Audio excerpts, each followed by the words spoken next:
રાજા, હા બાપુજી. પૈસાની ઉઘરાણીએ મોકલ્યા હતા. કેટલા પૈસા લઈને આયા? બાપુજી અમે તો ગયા હતા, કશો જવાબ મળ્યો નહીં. ધોયેલા મોરંજન પાછા આયા. શું કેવું બટુકજી? હા રાજભા, તમારી વાત સાચી છે. અલ્યા પૈસાની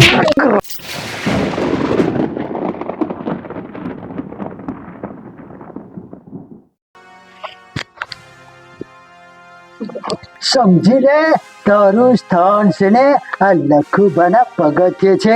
લખુભાના ઉંમરે નહીં.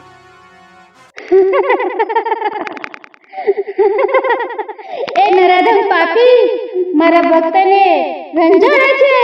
મારી લાજ રાખો હે દશામાં. મારા દશામાના વ્રત મારી દીકરી કરે છે ને, એના માટે પૂંજાપો મૂર્તિ ઉજવણું કરવાનું છે. આ કોણ છે? આ માજી. જય દશામાં. જય દશામાં. તો મને થોડાક પૈસા આપીશ દશામાના વ્રત માટે? પૈસા માંગે છે એમ? હા, ને પણ દશામાનું વ્રત કરવાનું. એમના દીકરીને દશામાનું વ્રત કરવાનું છે, તો પૈસાની જરૂર છે. તમારી પાસે પૈસા વધ્યા થોડા ઘણા?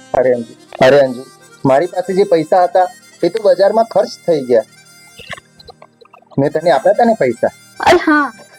અરે અંજુ, આપી દે ને પૈસા. પણ માતાજીના નામે વપરાવાના છે આપણા. તમે પણ ઉપવાસ કરી. બાપુ, આજ છે અર્જુનને મદદ કરનારો.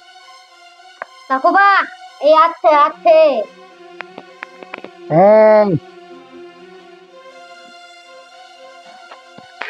આ મહાદેવના દર્શન કરવાનું બંધ કર, પહેલા લખુભાના દર્શન કર.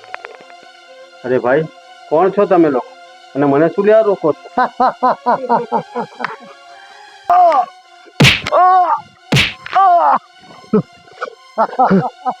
5 મિનિટ તો શું, હમણાં સેકન્ડના પલકારામાં આવશે મારી માં, અને આવશે ને તો તમારા જેવાનો સર્વનાશ કરશે.